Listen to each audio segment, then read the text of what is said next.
Okay, so this is a continuation of my video about how China is going to destroy America. You have a choice. Neither choice is particularly good.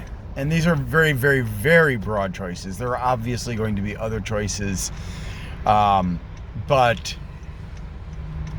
on the current course, China is going to become dominant in the world. Whether it's going to be able to be as dominant as America is a question mark. But if it does manage to assert a great deal of dominance over other countries, it will influence the way governments behave, the way businesses behave, and it will take a tighter and tighter reign of control over anything and everything, especially points of dissent and people who disagree with China and are vocal against China. And that means on YouTube, channels like Serpentza and other channels that criticize China will begin eventually to be censored or entirely shut down if they refuse to stop criticizing China and Xi Jinping, or however you say his name. I forgot the right way. It's kind of funny because in Chinese, one of the languages, Xin Jinping is, or something like that, is means crazy. Anyways, it's probably me misremembering things, but the two choices boil down to human nature. The political systems and economic systems of the past and present have all been and will always be heavily flawed by human nature, by greed, by fear, manipulation, including extortion, and the incessant search for more riches and more power that some people are never satisfied by. Some people reach $1 million and they're like, oh, yeah, that's great. Other people, on the other hand, they just keep on grasping for more and more. Look at Bill Gates, Elon Musk, Jeff Bezos, and so on. I mean, they have more money than any human needs. The Rothschild family, the Chase family, the Morgan family, many other families, the Kennedys. There are so many of them just in the U.S., not to mention in Europe, Asia, Africa, and South America. These groups not only covet power and money and knowledge to control, they also manipulate the populations around them. And the same is true in China and in the US. The big difference is, and one of the big advantages that China has, is that everything that is done in China is done to further strengthen China. Now, granted, there are people and organizations within China that, usually illegally, work to profit themselves. But by and large, the stranglehold that Mr. Xi has gotten over the country by basically doing what Hitler did in getting rid of all of his political allies through legal and illegal means, by trumping up charges over anybody who spoke out against him, imprisoning and in some cases killing off people, by suppressing not just corrupt people, but also by suppressing the rank and file masses through brute force, such as Tiananmen Square, one of his predecessors did, and he has cracked down on bank runs very violently, even though the banks have been robbing the citizens of their money. He basically was very popular amongst the citizens, and now not so much, because he isn't necessarily helping the population when they are ripped off. And it used to be they were constantly being ripped off by government officials because of, the old adage of the the greased wheel doesn't squeak kind of thing, bribery. And now, because banks and other organizations are stealing money in large amounts from the citizenry and preventing them from getting their money, long lines, hours and hours waiting in some places in China to get your money out, including Hong Kong. And you can only get a certain amount of the money out per day. And China censors everybody. China has both AI and human sensors that comb through everything that is within their control, and they get rid of it if it's bad. They will even go so far as to look for words like disagree or wrong or old or things like that. So Mr. Xi was supposed to step down, because traditionally in China, once you reach the age of 69, you're not supposed to be the president anymore. But he had the constitution changed so that he can be president forever. And so that's something that we saw in Germany and in Russia and in many other countries where the leader who had a great deal of power turned everything in his favor. And that's the way dictators work. So they suppress anything that opposes the CCP and Mr. Xi's will. And I'm not going to call him Winnie the Pooh, because Winnie the Pooh was one of the stupidest characters in that series of stories.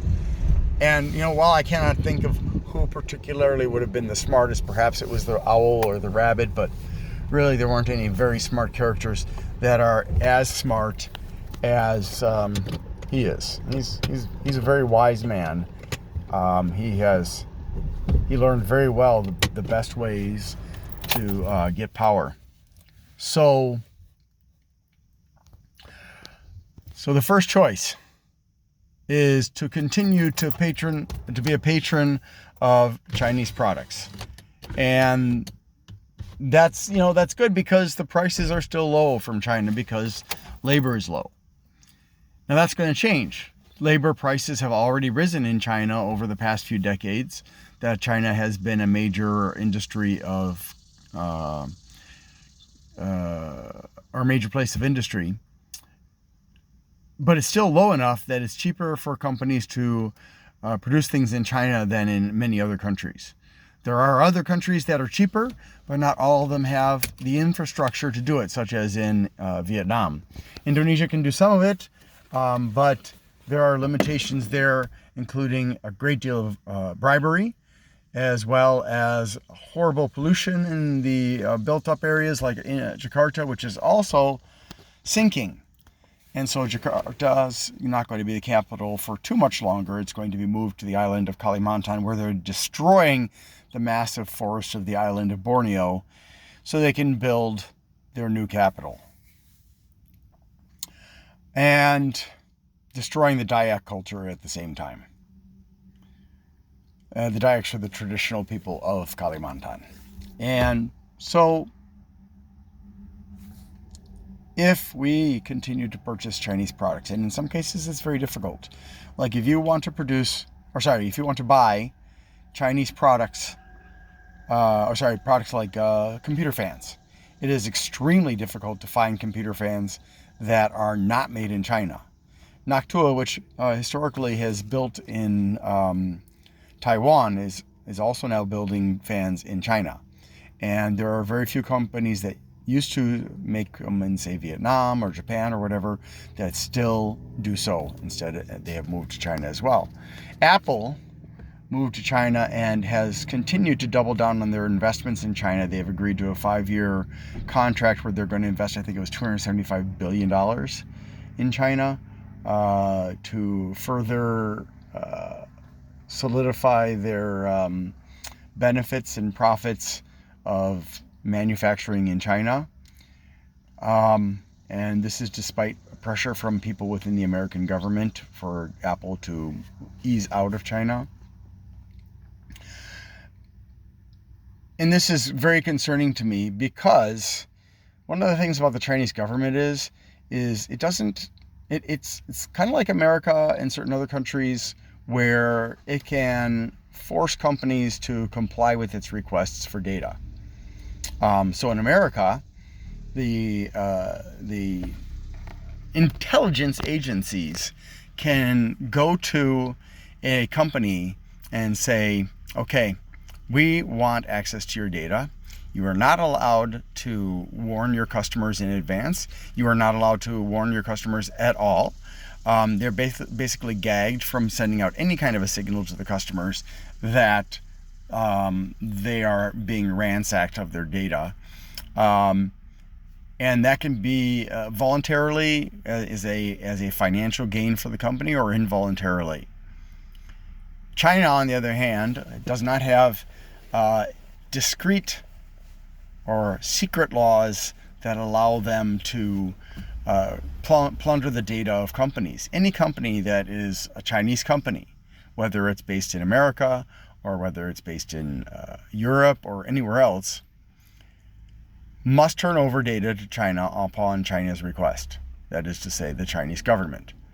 And so any claim by any company that China has its hands in, that they don't give data to China, is immediately suspect, especially when the majority shareholders are Chinese. And that's because China is more than willing to crack down on anybody who steps out of line. Have you noticed that the owner of Alibaba has completely disappeared from the public eye after criticizing China a few times? Yeah. So if you want totalitarian rule, where they watch you with cameras everywhere, AIs and humans are watching everything you say, everything you do, you get a score rating you on how loyal you are, how compliant you are. If you do bad things on the internet, your score goes down. If you do good things on the internet, your score goes up. And when I say good and bad, it's dependent on what the CCP dictates, and that's dictated by Mr. C. And you can find it very, very difficult to gain access to the things you need to survive if you fight against the system. In fact, they have instituted a system whereby you must, every single day, study what the CCP and C want you to believe. And they monitor whether you're doing it or not. So that's choice number one. Choice number two is being in a country like America or some other place where America is a country divided against itself. Politicians and certain rich people deliberately foment unrest between groups, between religious groups, between ethnic groups, between racial groups, between political groups. Anything at all that they can get their hands on, so to speak, is used as a way to manipulate and divide us amongst ourselves. It's an ancient tactic called divide and conquer. And it works. I mean, all you got to do is look and see how divided people are against each other. And you have to be very careful when you see a politician publicly doing that, then you know that that is a politician who has sided with the people who are trying to take as much as they can from us, the regular people. They do this in order to keep us at each other's throats, so to speak. They do this because as long as we are divided against each other, we cannot unite against them, against the people who are robbing us blind, who evade taxes through all the loopholes and pushing laws that allow them to have even less financial responsibility by offshoring their money so that it isn't taxable and so on. And yet, the rank and file of America, of many other countries, pay large taxes. And do not mistake that the middle class, especially here in the US, has virtually shrunken to the point of almost non-existence in many places. There's a lot of poor, a lot of rich, although the poor vastly outweigh the rich in a scale of perhaps 9 to 1. So they manipulate us in a different way. They also collect not just the data I was talking about, where they go to companies and force them to release data to them, but the American government collects data. They have scanners at the post office's sort sensors where they see who's sending you mail and where the mail is being sent to. They have cameras on the roads at intersections monitoring for license plates to see what where you're going and things like that. They keep track of many other things about our lives through surveillance, through our computers, through our televisions, through radio, through many, many, many different methods. The irony is since a lot of electronics are made in China, it would be extremely easy for China to have had its agents build into those products secret ways to listen in, to look with the camera, and to steal data. Now, but we have a great deal more freedom, and yet the educational system is also devised to suppress us, to keep us down, to minimize critical intelligence, like critical thinking and analysis and research and stuff. It is also designed in other ways to keep us from knowing other things that we need to know. Things that used to be commonplace taught in America are no longer taught in many schools. So we are stuck between a rock and a hard place. Two forces, and they're both pressing us. In America, they're pressing us for individual dominance. In China, they're pressing them for a unified dominance.